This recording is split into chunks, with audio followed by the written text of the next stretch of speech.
For billable hours, you would be getting short shrift. For an hour-long class, you should get 50 minutes. That's how I feel about it. All right, we're live. I'm getting the thumbs up in the tech booth. Well, good morning, church. Welcome to this Sunday school class. I think I've been looking forward to this for an entire year. I've been taking notes. I've been preparing for this, and I want to bring together two ideas for you. And that's why we're calling this the best and worst of humanity. I tried out a bunch of names that I liked better that my wife told me I couldn't call it, like Why People Annoy Me was the name I wanted to call this class, because I think that's a legitimate question, and it's a question that we should be asking. Man, why do some people just annoy me? Just their presence, just the t-shirt they wear, and I already know we could never be friends, like never. And it led me down a path called spiral dynamics. And that's really the backbone of this class. It's called spiral dynamics. So today we're not going to get far. We're actually not going to talk about the Gospel of Matthew a whole lot. We're going to talk about why people are the way they are. And spiral dynamics is the way we're going to do that. It has changed the way that I see other human beings in a big way. You've probably heard me teach on Enneagrams at some point in time. I think spiral dynamics is the new Enneagram. I think 10 years from now, the world is going to know about spiral dynamics the way it currently is. People's minds are being blown by Enneagrams right now. So I did decide to title this The Best and Worst of Humanity because every stop on the spiral dynamics train has a best and a worst. And when people feel like they're in the best of that stop on the train, they stop there. They don't get back on the train. They never advance anymore when they feel like this is really good. But eventually, most people, a lot of people, start to feel dissatisfied with the stop on the train. They start to see the problems of the stop that they've stopped at, and so they get back on the train and they go further down the track, okay? The problem is, once you are 2 or 3 or 4 stops down the track, you start to get really annoyed by the people you meet who are at stop 1 and stop 2 and stop 3. And it's only natural. The position that you left is the one that annoys you the most, right? It's, in music theory, we would call that dissonance, right? As soon as you move up one note, now all you have is dissonance, and you don't have harmony. And so you're going to find that. I'm just going to say this right off the bat. If you don't get offended at some point, I'm going to feel like we didn't do this thing right. Because you're probably convinced subconsciously that where you are is the epitome of where humanity is going to be. That you are at the final stage, and that you have reached the end of the line for the train, okay? I'm going to tell you right now that that's not true, but when we get to you, you're still probably going to feel that, okay? Never, and I've taught this, I've done pilot teaching of this to other pastors and other groups of people. I've done this about 6 times, and in none of them has somebody been satisfied with what I said about their group. They were totally good with everything I said about all the other groups. But once we got to their group, and you're going to feel it when we get to your group, you're going to feel offended. And this is the thing that often happens, okay? And this happens when we do Enneagram work too. When I start talking about all the other types, you're going to be like, oh yeah, he was totally fair and even-handed on that. But when he got to mine, he was completely rude and he went completely on the negative quickly, right? That is your brain processing. I'm going to try to be objective. Of course, I have feelings about these things too, and I'm not going to be able to hide them too much, right? Because there is no such thing as objectivity. Okay, that's enough.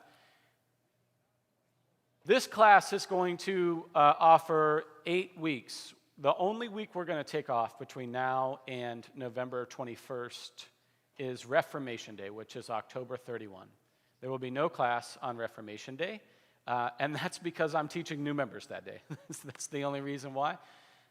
So there'll be a class here.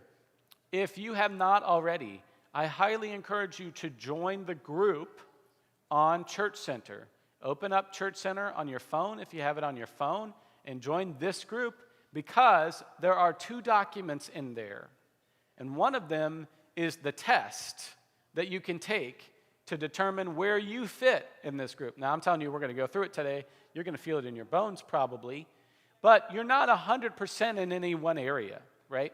You're going to be probably 50, 30, 20, or maybe you're more spread out than that. And you're going to feel one way or the other. And I'm going to tell you right now, and I'm going to tell you again at the end, the pendulum swings from one to the next. In the spiral, there are warm colors and there are cool colors. And the warm colors feel a certain way, and the cool colors feel a certain way. So you can see just on this list, beige is warm, purple is cool, red is warm, blue is cool, orange is warm, green is cool, yellow is warm, turquoise is cool. Okay? And you're probably going to have a preference for warm or cool. And the difference is, warm is always personal taking charge of the situation, and cool is always society or the group taking charge of the situation. Okay? So you're probably going to have one preference for one or the other. Spiral dynamics has been called the theory of everything because it has application to everything. And I'm going to try to explain to you the core of it as easily as I can. So really hang with me on this because I think it's really important. The micro story of your life, I'm going to pick on Janine because she's right here. The micro story of Janine's life also has encoded in it the macro story of humanity. All right, let me say that another way. We believe in evolution of a species. And that means that each individual of the species also undergoes an evolution in the exact same order as the tribe does. I'm going to say that another way. In evolutionary terms, our species probably originated in the water. And then it learned how to crawl on land. And then it learned how to walk on land. And then it learned how to talk on land. And when you were born, you started out in your mother's womb, in water. That is not an accident that the microevolution and the macroevolution mirror each other. Look at the caveman and then look at the baby. The baby has to learn, once it gets out of the womb of the water of the womb, it has to learn to walk, and then it will learn to crawl, then it learns to walk, then it learns to talk, then it learns to perceive its reality. This is a micro and a macro that mirror each other. Is anybody questioning that? Is anybody concerned about that, or does that not make sense? Because that's going to have to make sense for you to believe the next parts. So the story of our lives in a micro sense, Janine was in a womb and then became born on land, and then learned to crawl, and then learned to walk, and then learned to talk. And then we start to evolve in interesting ways, right? These are the beginning steps. Would you agree that a human being that has just learned to walk and talk is probably not very evolved? Would you agree with that? Yeah, okay. So there are more steps after that. Can we agree on that? Okay, what I'm going to tell you is our human society has evolved in the exact same steps, the exact same train stops in the macro story of humanity as in the micro.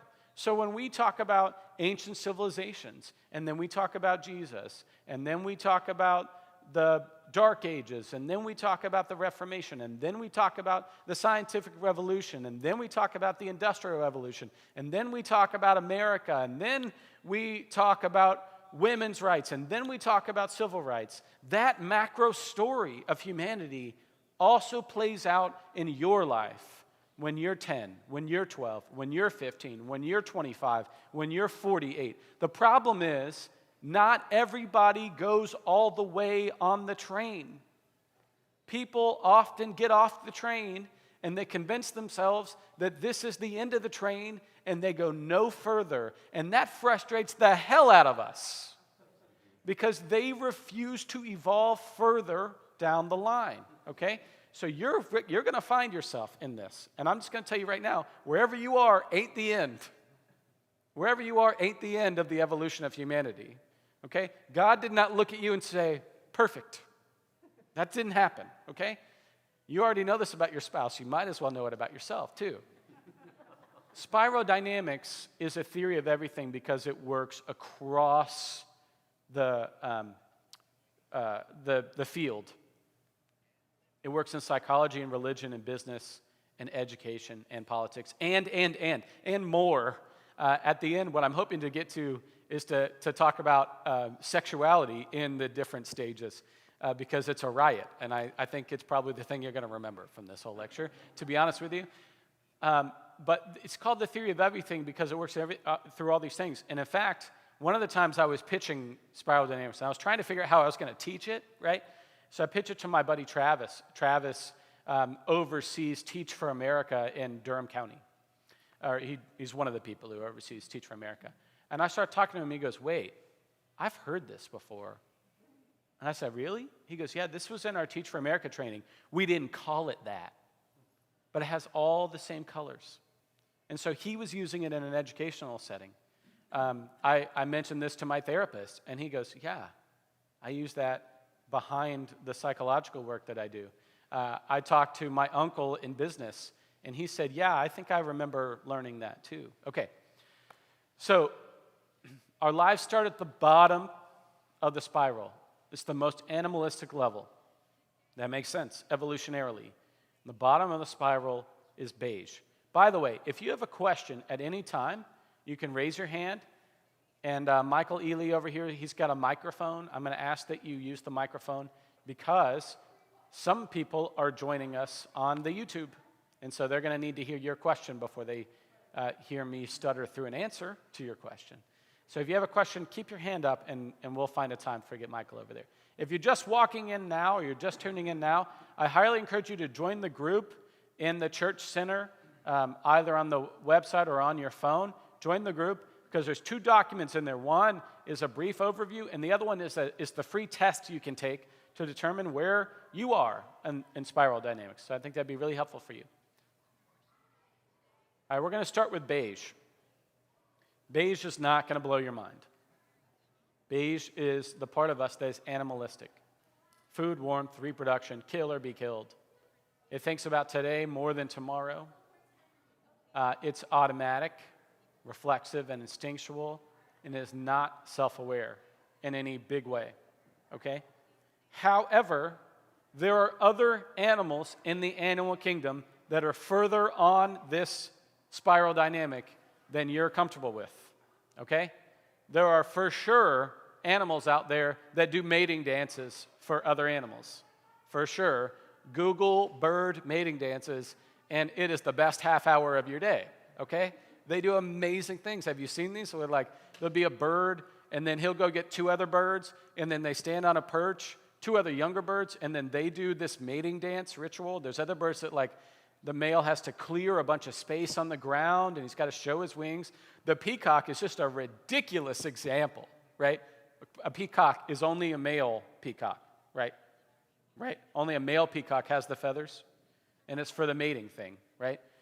So there are other animals further up on this, and if you ever study the wiser animals like gorillas that can communicate with sign language or dolphins that can communicate, can be taught, etc., we're not the only ones who've gotten here, and I don't think we've got anybody still stuck here, okay? We've all moved on from beige here. I got this twice. Any questions about beige?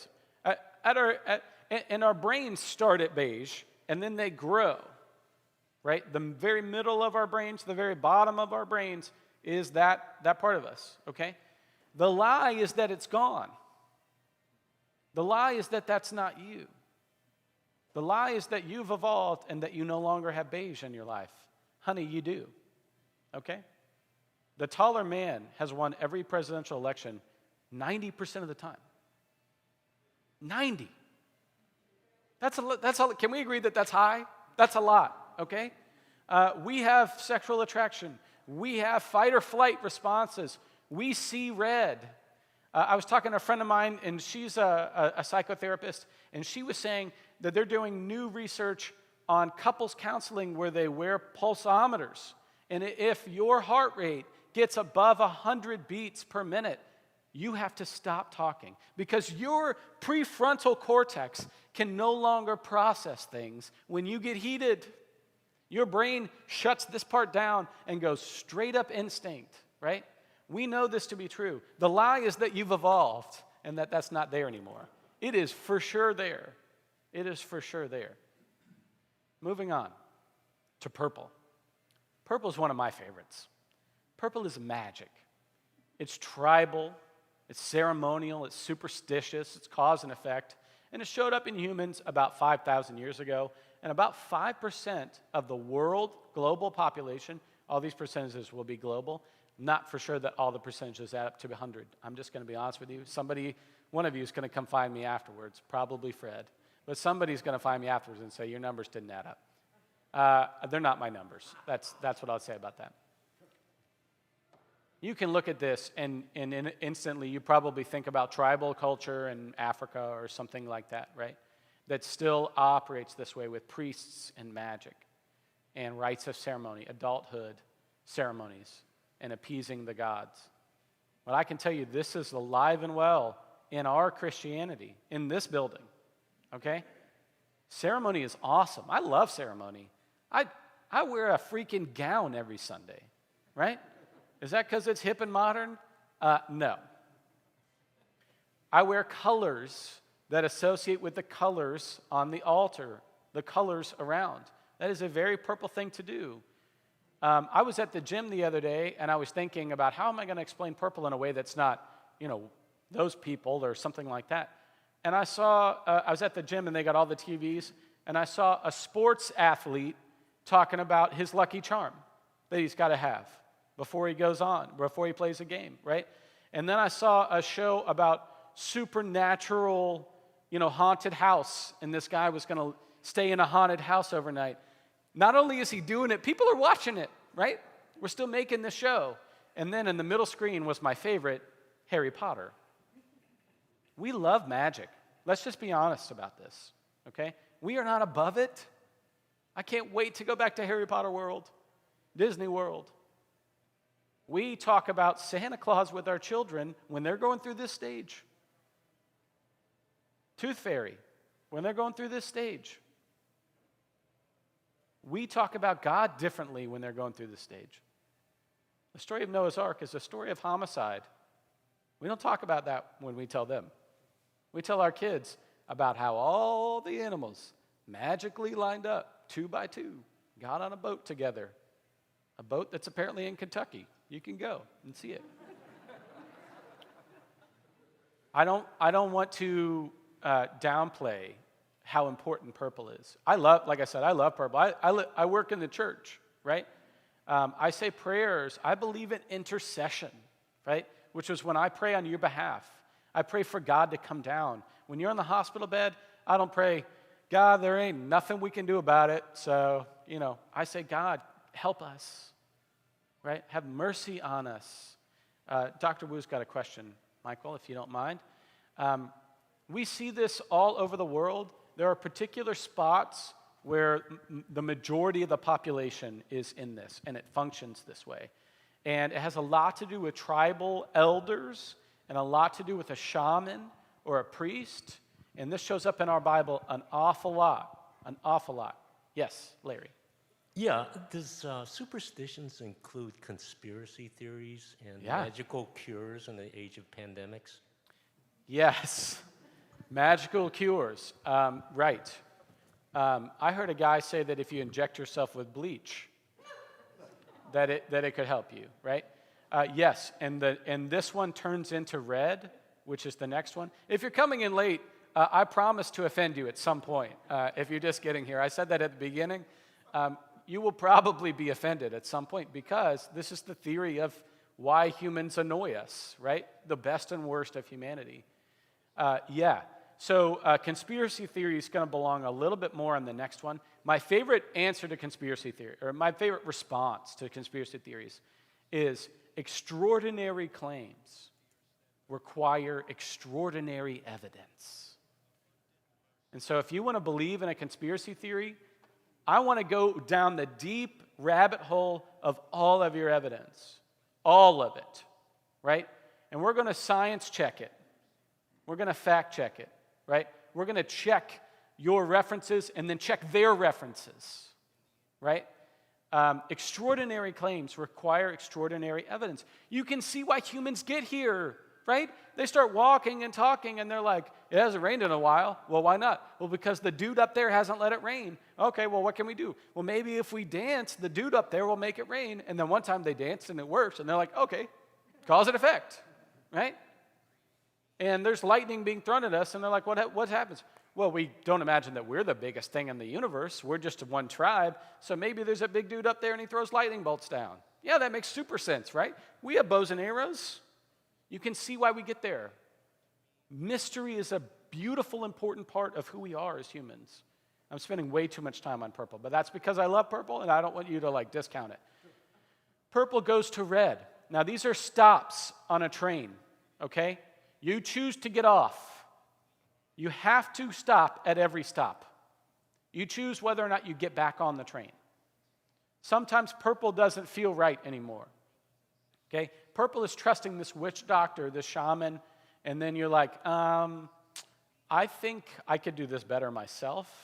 And that shaman, that priest is getting fat and happy with all my tithes, right? You know what happens when you slaughter the goat on the altar in Jerusalem? The priest and his family get it. I think maybe we need to get back to that, right? I think maybe we need to be given a little bit more. And they're like, hey, that guy's sitting pretty, and I'm pretty sure he's making this junk up, right? Week over week. Then you go to power. And by the way, the Levitical laws, that's all purple, right? That's all purple. And then those laws, there are judges in Jerusalem, and then judges leads to kings. And kings are red. Kings are the strong survive. There's a rise of patriarchy, the military. It shut up about 40,000 years ago. It's a dog-eat-dog world. There are winners and there are losers. You have to claw your way to the top. And there can only be one king of the mountain. 20% of the global population is in red, still. They got off that part of the train and they stayed there, okay? It is not a coincidence that this stage here is so popular. And it's because it's a individual claim. Purple was a communal. Remember I told you warms are individual. There is a lot of rhetoric from a lot of world leaders that is 100% red, okay? I'm the best. I'm the greatest. No one does it better than me. No one is stronger than me. Trust me. You can trust me. I did it right. Look at Vladimir Putin, right? I win every election by a landslide. Well, of course you did. You rigged them, right? Of course you did. You rigged them. We see a lot of this, and this is a wave that is coming back, okay? This is Brexit. This is the election of Donald Trump. This is the election of Boris Johnson. This is the election of, what's the French guy? Macron? Yeah, okay? Yeah, so you're seeing a movement back to red, okay? This idea that the past was great, right? That is a function of red. The strong survive. I'm a winner. There are winners and there are losers. Are we clear on what red is? Okay? You have red in you. You have purple in you and you have red in you. Okay? We become very much into this on Sundays when we watch football. And on Saturday when we watch football, and Monday night and Thursday nights. But that's only if she lets us, right? Red is a very important part of who you are because at your core, you can only take care of you, right? Every zombie apocalypse movie except Shaun of the Dead is exactly this, right?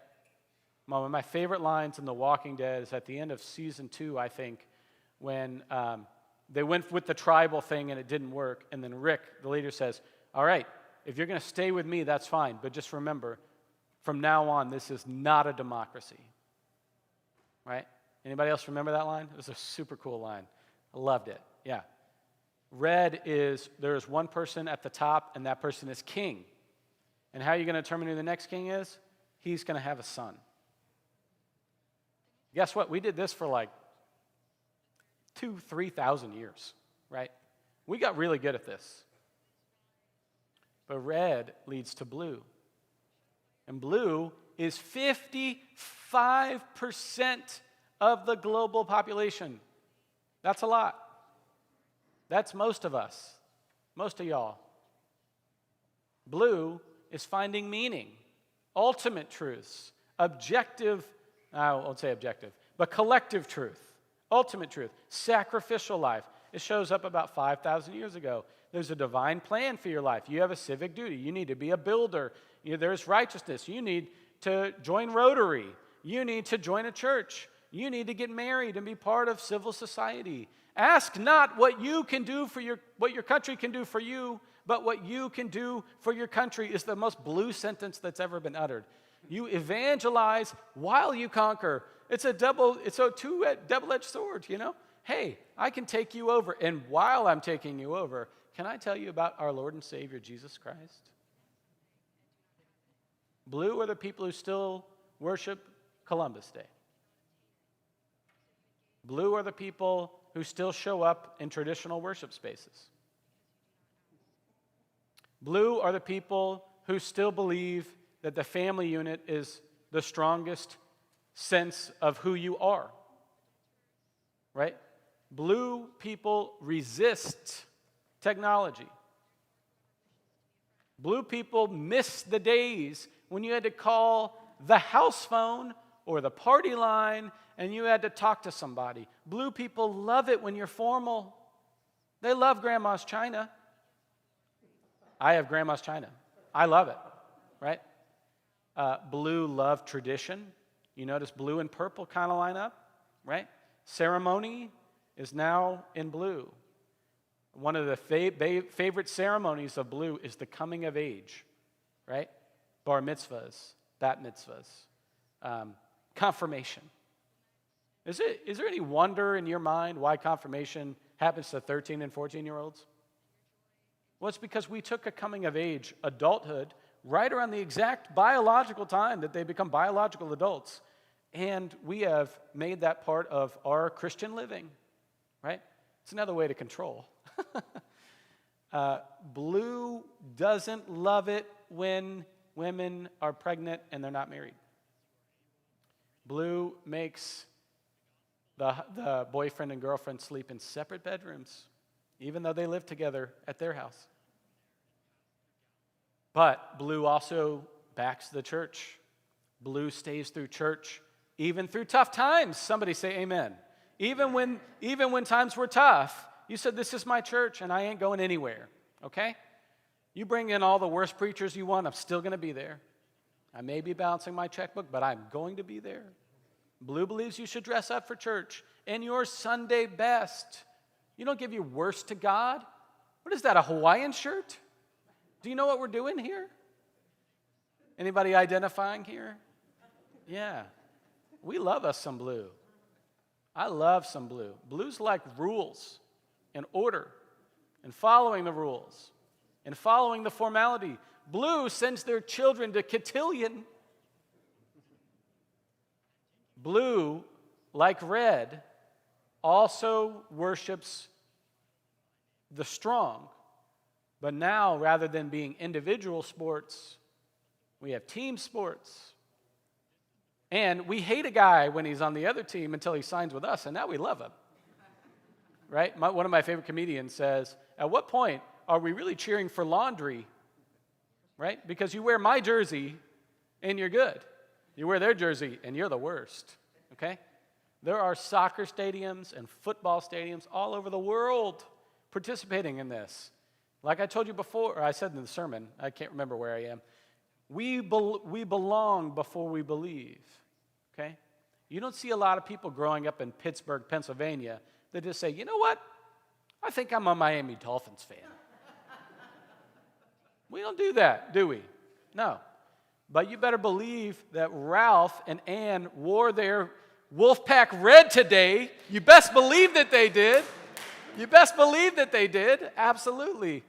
Vicki Gallagher sat right here. She had a Wolfpack mask on, and halfway through the service, she had to change it out. She said, I can't breathe in that thing, but I had to wear it today.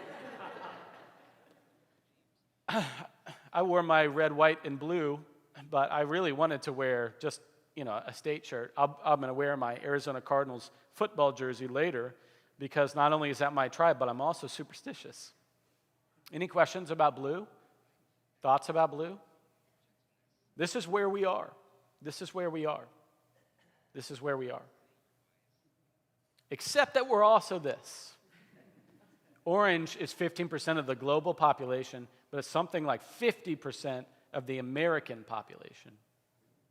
Orange is what comes out of blue. When we get tired of all that belonging and tithing and all that nonsense, we say, hey, I'm a self-made man, right? I'm going to work hard.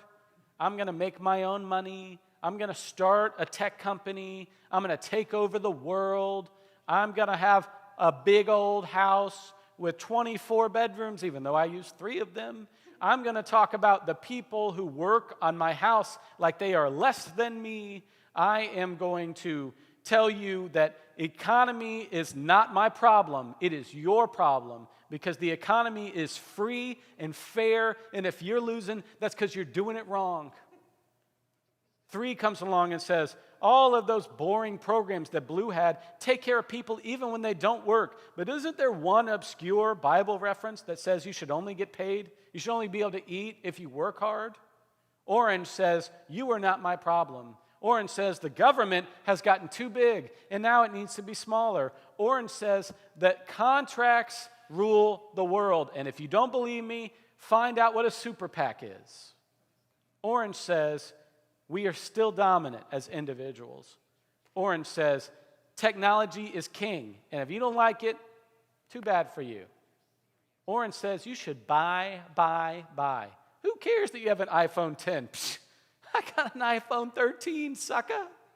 Orange says, I am more enlightened than you are. I don't need your organized religion. Wake up, it's opiate for the masses. Orange says, I got my own religion. And frankly, I don't even think I need that. Orange says, I don't care anything about your premarital sex rules. I'm going to go do me, okay? I'm going to go be me in the world. And you can't stop me from being me because you don't understand. You don't get it. You're not with it. There are winners and losers, and if you don't know which one you are, you're a loser.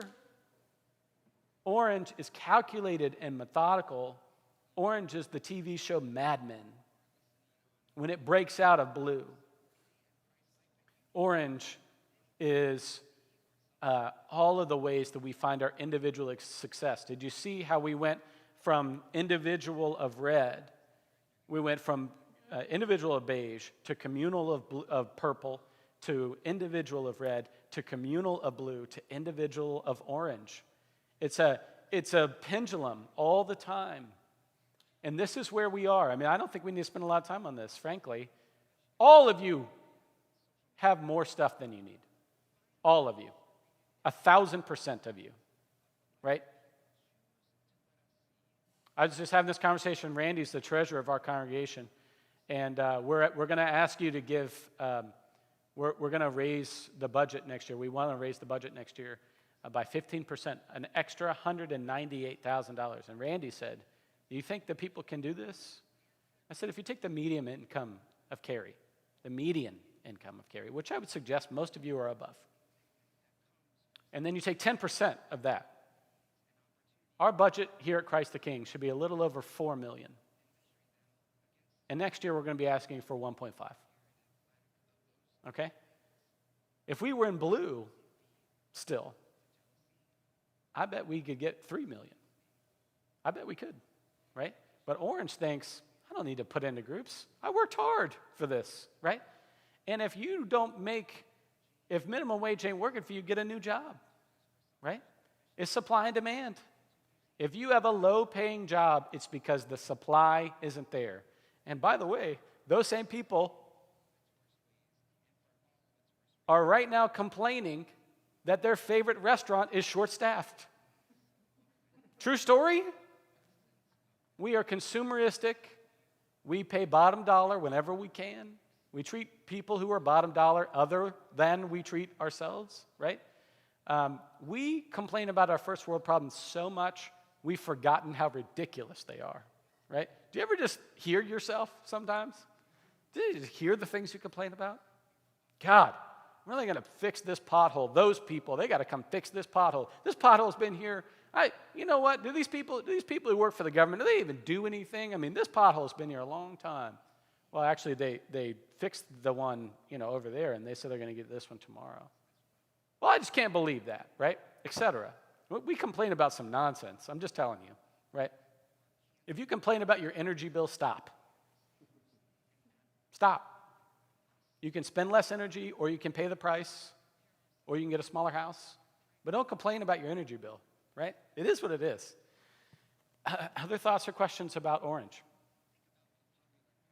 All right. Have I offended you yet? Raise your hand if I have offended you. All right. Well, you're all stuck in green then. Green is the one that usually offends people the most. By the time I've gotten here, to be clear, I've been offensive, right? I am intentionally trying to get you to see yourself and your family into these situations, right? I'm trying to get you riled up, right? Because this is how we actually live. This is who we really are. This is how we engage, right? Green is where most of you are, I would guess, at CTK.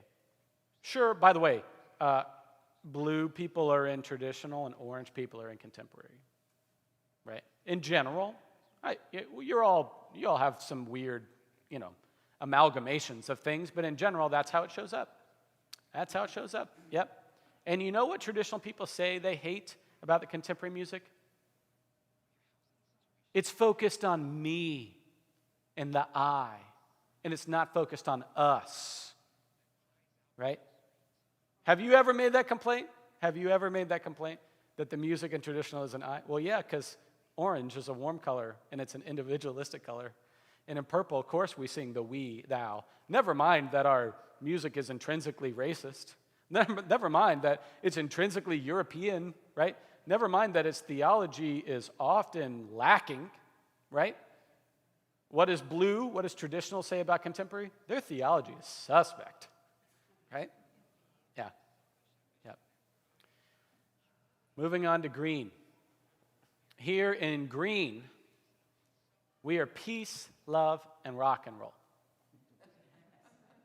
We believe in civil rights, our human rights. We believe that Black Lives Matter. We believe, I'm trying to think of the banner that my neighbor has. Women's rights are human rights, Black Lives Matter. That whole thing is green, right? You have a sign in your yard that says, in spiral dynamics, I'm green. Right? And it's tribal. It's not I believe, is it? It's we believe. When in the course of human events, it becomes necessary for one people to dissolve the political bands that connect them to another, right? That's a very green sentence, right, from the Declaration of Independence. But this green, although it started sort of around the time that our nation was founded, our Constitution is ripe with contradiction about what human rights are, right?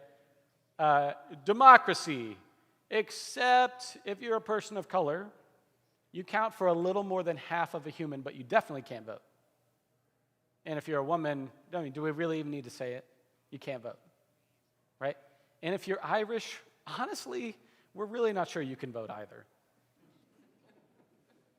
I mean, a study of American history is pretty offensive, right? If we actually believe that all people are equal, and then you look at what all those documents actually say. I am saying nothing of Native Americans, right, who are so horribly treated. Green has decided that what we need to do is tear the system down burn it down. Burn the thing down. Burn it down. And if you're in academics, if you're a rebel, you say burn it down. If you're in academics, you say deconstruct. Because the highest value in the universe is deconstruction. Does that make sense to you? That deconstruction is the highest value? Does that make sense? It actually doesn't. Deconstruction is a really bad place to stay. And this is where we are. This is where we are. This is where Christ the King as a community is. Look at our Vision 2025 statements. And look at how many of them are flaming green. Human rights, environmental, laser focused on justice for all, but very intolerant of the unevolved. Deconstructive, committed to ending patriarchy, relativistic. Green and red hate each other. I don't know if you've watched the news recently, but green and red hate each other. The problem is, many U.S. households have one green person and one red person. And that becomes a point of contention in our marriages, in our churches, and in our societies. And this is naming the problem at Christ the King right now, right? 100% naming it. All the people in green are saying in our Vision 2025 statement that we have to call out and condemn white supremacy. We have to call out and condemn white supremacy. And our friends who are in red and in blue are saying, are you calling me a racist? Because I am not a racist. And then the green is saying, actually, the system is broken. The system is racist. It's not how you're playing the game. It's that the game is racist. The game is rigged. If you look at all of the property ownership in the United States of America, I'm making up a number here. 85% of it is owned by white people. And in 100 years from now, 80% of it will be owned by white people. Okay? So you can talk about upward mobility all you want. But that land came from slave owners that was passed down, right? And you could say, well, my family immigrated here after slavery. Well, yeah, but when you showed up for a bank to get a loan, you showed up white. And if you show up white to get a loan, you got a much better chance. Much better chance, okay? The game is rigged. So green is saying, we need to condemn white supremacy. And red and blue are saying, how I'm so offended that you think that of me. Do you see how this conversation is happening? Somebody say yes. Amen. Yeah, so this is where we are. And it's tough. It's tough. But I do have an answer for you. And it's called yellow. And here's the problem. Before you read the screen, here's the problem. Beige, purple, red, blue, orange, green are all one system. They're stacked on top of each other. You leave the train at each point and you get off. And then you get to green and there's nothing above green. There is nothing above green. In order to get to yellow, you have to switch trains. You have to. It is not an easy progression because green is deconstruction. Green is tearing down all the other ones. Green walks around telling everybody else why they are wrong, which is actually impeding progress for somebody in red to move to blue. It's impeding progress for somebody in blue to move to orange or somebody in orange to move to green because green walks around telling you critically the problem of where you are. And so green is not the end. In fact, the guys who write these books, and there are 100 books on spiral dynamics, they call green the mean green. Green is mean. Green is mean. It doesn't think it's mean.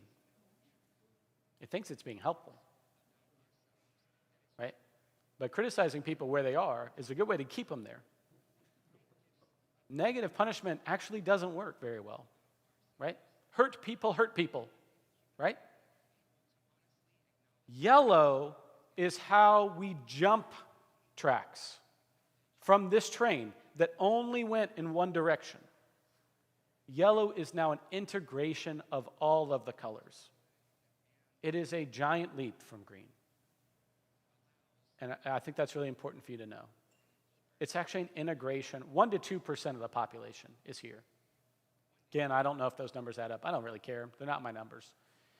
Integration is the next tier consciousness. It is fundamentally recognizing that inside of me are all of the types, and inside of you are all of the types insofar as you have gone. And so I can relate to you on your level. All right?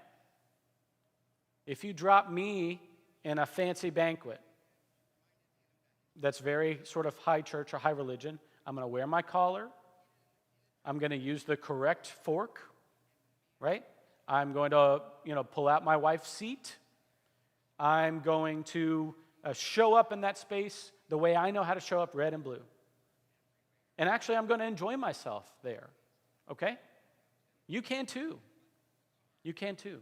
You don't actually have to show up to that wearing a tie-dye shirt and reeking of marijuana. You actually don't have to.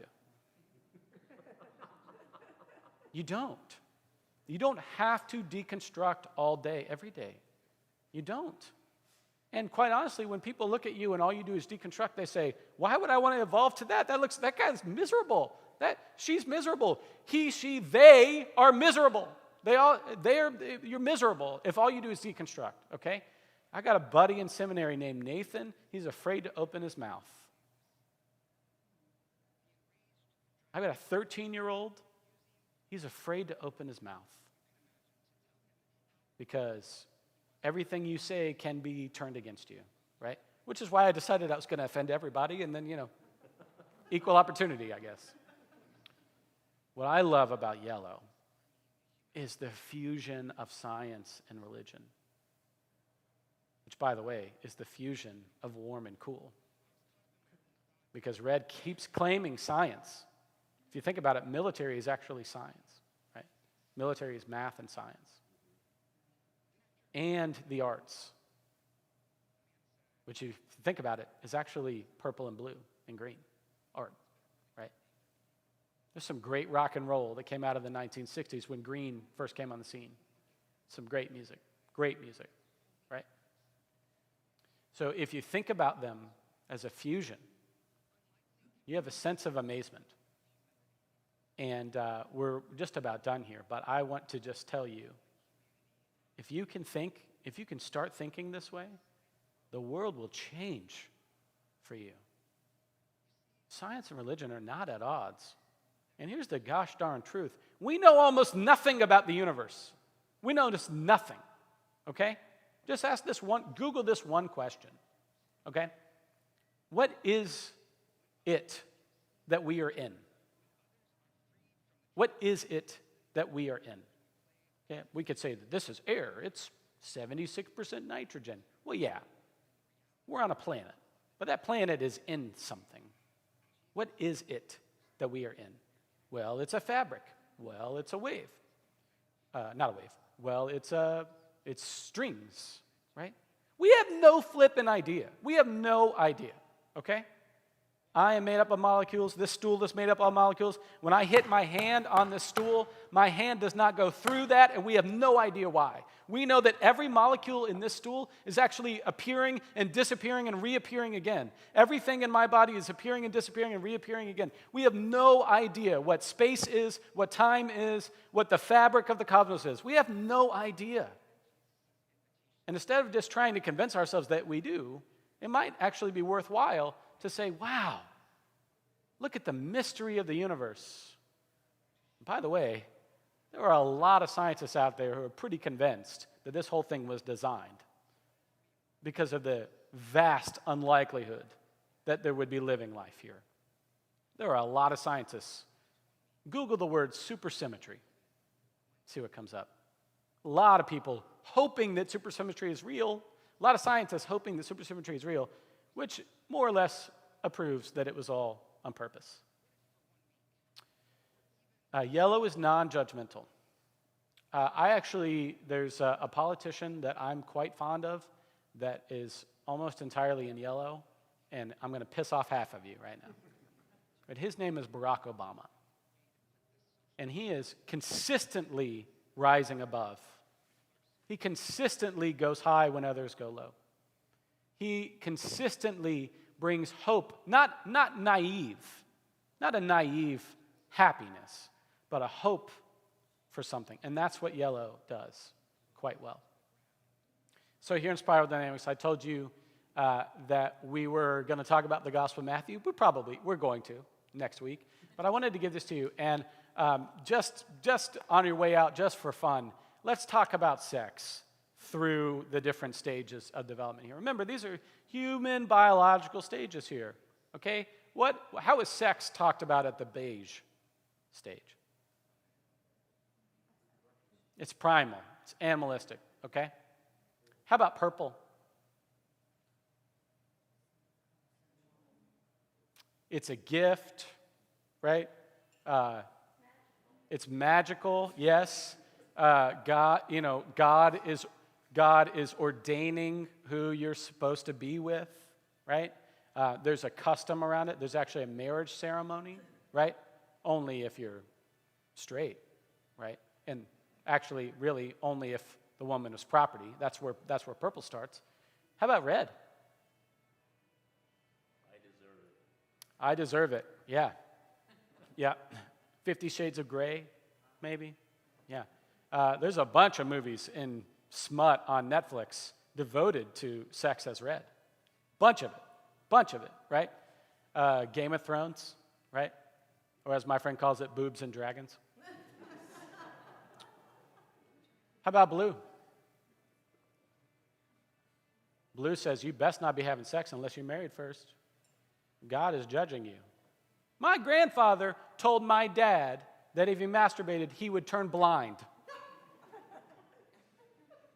My dad grew up thinking that people with glasses had a problem.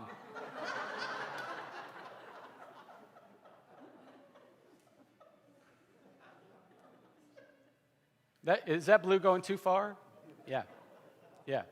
How many of you grew up in a worldview where sex was something to be controlled? Yeah, lots of rules. Lots of rules. And if your friend in high school got pregnant, she didn't show up anymore, did she? Nope. And did they have to get married? Yeah. How's that working for you? Did that work out for anybody? Did anybody force marriage on a couple that was 17 and then it turned out blissful? Did that work for anybody? No, it's a terrible plan. All right? How's sex in orange?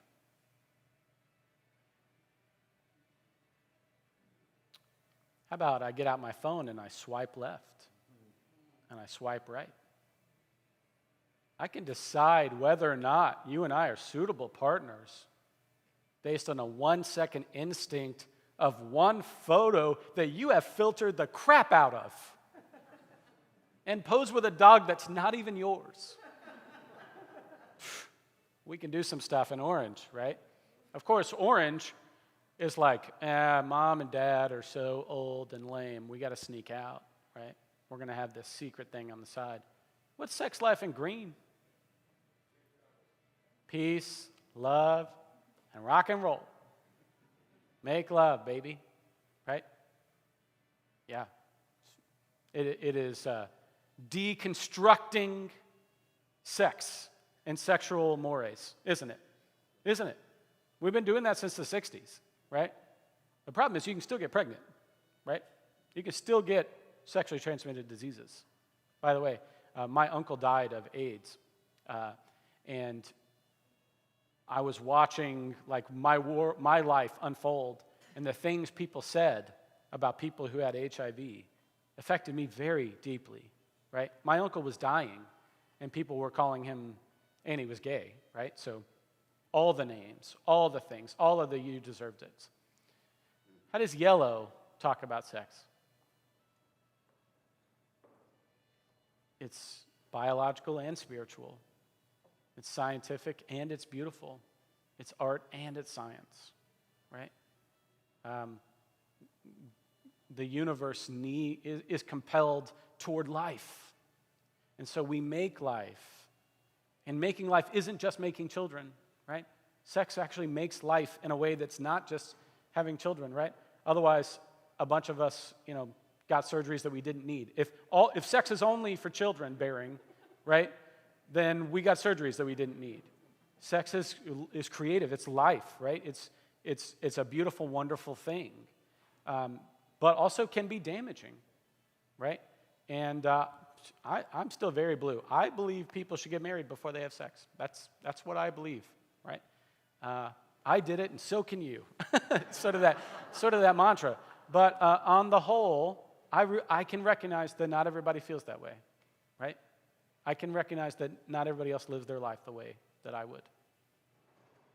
And creating space for that is hard, but it's important. All right, well, thanks for sticking with me. This has been really fun. Like I said, I've been trying to figure out what to tell you for like a year. And next week, we're really going to dive into the Gospel of Matthew in these layers. Please send me an email this week. Nothing would make me happier than you thought about this and said, Pastor Daniel, I used to like you, but let's say a quick prayer together. Let's see if we can pray to God in the various layers. Champion God, King God, Savior God, Sacrificial God, God who is Christ the King, God who's the winner, God who meets me at my own self and helps me to work against the problems of the world, God who transcends, God who is our mother. God, we ask that you bless us and keep us on our earthly evolution. Help us as we confront who we are and that we can look into our neighbor's eyes and love them for who they are. In Jesus' name we pray. Amen. Thanks for coming to hang. I hope this was good for you. Hope it was fun. And hope I see at least half of you next week. How's that?